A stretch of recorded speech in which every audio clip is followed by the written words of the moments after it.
दोस्तों, एजुकेशन लेते समय ज्यादातर ऐसा देखने को मिलता है कि हमारी bachelor degree, post graduate degree होने के बाद हम सोचते हैं कि अब किस क्षेत्र में करियर करना है। कुछ लोग इससे आगे रहते हैं कि करियर एक क्षेत्र में करना चाहते हैं और एजुकेशन दूसरे फील्ड का होता है। जैसा कि अगर आपको फैशन डिजाइन में करियर करना है और आपकी डिग्री होती है BA in economics, BA in history, BA in political science या बीए इन सोशियोलॉजी, रुचि रखते हो कंप्यूटर की, करियर करना चाहते हो कंप्यूटर क्षेत्र में और पढ़ाई आपकी चल रही है अकाउंट में, और ऐसा है कुछ बैंकिंग में करियर करने वाले स्टूडेंट्स के बारे में होता है। करियर करना चाहते हैं बैंकिंग में, इंटरेस्ट है बैंकिंग में जाने का, बट एजुकेशन कुछ अलग क्षेत्र में होता है। सो दोस्तों, there should be a correlation between your education, bachelor degree, post graduate degree and your career area. There should be a link between the career and education. इस समय मुझे 3 इडियट मूवी का एक डायलॉग याद आ रहा है। How dare you call him a गधा? तो और क्या बोलूं? पहले इंजीनियरिंग की, उसके बाद एमबीए किया, उसके बाद अमेरिका जाके बैंक में नौकरी कर रहा है। अगर बैंक में नौकरी करनी थी तो इंजीनियरिंग काहे के लिए किया? दोस्तों, ऐसा ही कुछ हमारे साथ होता है या हम करते हैं, और इसीलिए आपका जो एजुकेशन है ये एजुकेशन करियर के हिसाब से होना चाहिए, एजुकेशन के हिसाब से करियर नहीं होना चाहिए। अगर एजुकेशन के हिसाब से करियर करना शुरू करेंगे तो आपको ऐसे क्षेत्र में भी करियर करना पड़ेगा जो आपको पसंद नहीं है, जिसमें आपको आनंद नहीं मिलता। तो इसलिए मेरा मानना है कि आप पहले करियर का क्षेत्र निर्धारित करो और उसके बाद आपका एजुकेशन लो। तो यही इस वीडियो में हम बात करेंगे। दोस्तों, मेरा नाम डॉक्टर महादेव यादव है और मेरे इस करियर विकल्प यूट्यूब चैनल पर आप सभी का स्वागत है।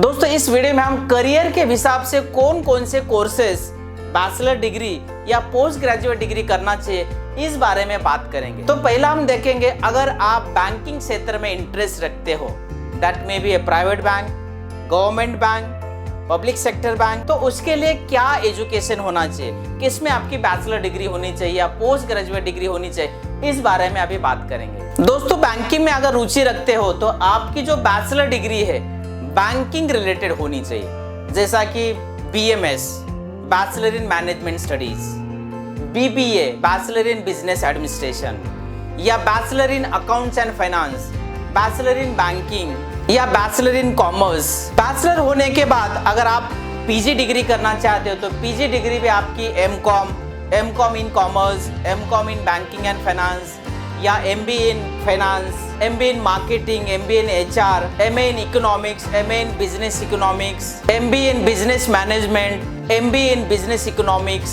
एमएससी इन इकोनॉमिक्स, इसी में आपकी पीजी डिग्री होनी चाहिए। मेरा कहने का मतलब ये है कि आप अगर बैंकिंग में रुचि रखते हो, if you want to establish your career specifically in banking sector, तो आपका जो एजुकेशन होना चाहिए बैचलर डिग्री या पोस्ट ग्रेजुएट डिग्री, ये बैंकिंग रिलेटेड सब्जेक्ट्स में होना चाहिए। तो ये पूरे कोर्सेस है, अगर आप बैंकिंग में इंटरेस्ट रखते हो तो आपको ये कोर्सेस को लेके बैचलर डिग्री या पोस्ट ग्रेजुएट डिग्री करना है। दोस्तों, दूसरा जो महत्वपूर्ण फील्ड है वो है टीचिंग फील्ड। अगर आप टीचिंग में रुचि रखते हो, that may be a secondary teacher, junior lecturer या डिग्री कॉलेज टीचर, प्रोफेसर, उसके लिए कोई स्पेसिफिक फील्ड नहीं होता। अगर जिस फील्ड से आपने एजुकेशन लिया है उसी फील्ड में आप टीचर बन सकते हो, बट उसमें एक समस्या ये है कि आपको ये देखना है कि जिस फील्ड में हम टीचर बन रहे हैं या जिस फील्ड में हम टीचर बनना चाहते हैं वो फील्ड के लिए मार्केट में कितना वैल्यू है। क्योंकि आज देखा जाए तो आर्ट्स का जो फील्ड है वहाँ टीचर का जो रिक्रूटमेंट होता है कंपैरेटिवली कॉमर्स और साइंस से बहुत कम होता है। अगर आपको टीचिंग फील्ड में आना है तो कौन से क्षेत्र में, कौन से एजुकेशन में सबसे ज्यादा टीचर का रिक्रूटमेंट होता है, उस अगर एरिया से अगर आप बैचलर डिग्री करेंगे, पोस्ट ग्रेजुएट डिग्री करेंगे या पीएचडी करेंगे तो आपको आने वाले समय में ज्यादा चांसेस मिल जाते हैं टीचर बनने के लिए। और जैसा हम देख सकते हैं कि कंपैरेटिवली आर्ट्स में साइंस और कॉमर्स के तुलना में कम टीचर का रिक्रूटमेंट होता है, क्योंकि कॉमर्स और साइंस में ज्यादा बच्चे रहते हैं, उस हिसाब से जो वैकेंसीज आती है वो वैकेंसीज भी ज्यादा रहती है। तो आपको ये देखना है कि जिस फील्ड में हम आज एजुकेशन ले रहे हैं उस फील्ड में आने वाले समय में कितना टीचर का रिक्रूटमेंट होता है, उस हिसाब से आपको बैचलर डिग्री और पोस्ट ग्रेजुएट डिग्री करनी है। दोस्तों, तीसरा जो महत्वपूर्ण एरिया है जहां बच्चे ज्यादा करियर करने के बारे में सोचते हैं वो है यूपीएससी, उसमें IAS, IES या IPS, देन IRS, IFS ऐसे जो पोस्ट होते हैं जिसको सुपर क्लास 1 पोस्ट बोला जाता है, ये पोस्ट के बारे में अगर आप करियर करना चाहते हैं या उसके अलावा जो स्टेट लेवल की पब्लिक सर्विस कमीशंस होते हैं, वो कमीशन में भी डिप्टी कलेक्टर, तहसीलदार, नायब तहसीलदार, ब्लॉक डेवलपमेंट ऑफिसर या सेल टैक्स इंस्पेक्टर, PSI, ये जो रिक्रूटमेंट होता है ये स्टेट लेवल के जितने भी कमीशंस है उनके द्वारा होता है। तो इन पोस्ट के लिए ऐसा देखने को मिलता है कि ज़्यादातर आर्ट्स वाले जो स्टूडेंट्स होते हैं, जिसमें bachelor degree in history, political science, geography, economics, ये लोग ज़्यादातर सिविल सर्विसेज के बारे में सोचते हैं। बट अगर उसमें आप स्पेशल सब्जेक्ट इंग्लिश लेके, आपका जो बैचलर डिग्री है लास्ट ईयर का, उसमें अगर स्पेशल आपका सब्जेक्ट इंग्लिश हो तो आपको ज़्यादा फायदा होता है, क्योंकि एक स्पेशल पेपर इंग्लिश का होता है UPSC में। तो आपको ये ध्यान देना है कि आपको वो जो पर्टिकुलर एरिया में आप जाना चाहते हो, एरिया का सिलेबस देख के मुझे बैचलर डिग्री में कौन सा सब्जेक्ट लेना है, कौन सा पेपर लेना है, ये आपको तय करना पड़ेगा। दोस्तों, जैसे हमने शुरू में बात की कि कुछ लोग फैशन डिज़ाइन में करियर करना चाहते हैं, बट बैचलर डिग्री आपकी आर्ट से होती है या अकाउंट से होती है या कोई पर्टिकुलर साइंस का सब्जेक्ट होता है। इसके अलावा अगर आप BFD करके एक जो बैचलर डिग्री है, bachelor degree in fashion design, वो स्पेसिफिक डिग्री अगर आप अगर करते हो तो आपको ये फैशन डिज़ाइन में करियर करना बहुत ही आसान हो जाता है, क्योंकि फैशन डिज़ाइन में आप जो करियर करना चाहते हो उसका सिलेबस और ये जो BFD का सिलेबस सेम होता है। इसलिए आपको पहले करियर निर्धारित करना है और उस हिसाब से आपको आपका करियर करना है। इसके अलावा बहुत सारे ऐसे कोर्सेस है, सर्टिफिकेट कोर्सेज, डिप्लोमा कोर्सेज, जो करके आप फैशन डिज़ाइन में करियर कर सकते हैं। जैसे 3D, 4D एनिमेशन, उसके भी सर्टिफिकेट कोर्सेज होते हैं, डिजिटल मार्केटिंग, ये करके आप फैशन डिज़ाइन में करियर कर सकते हैं। दोस्तों, जो लोग लॉ में करियर करना चाहते हैं, एडवोकेट बनना चाहते हैं, उनके लिए LLB करना ज़रूरी है।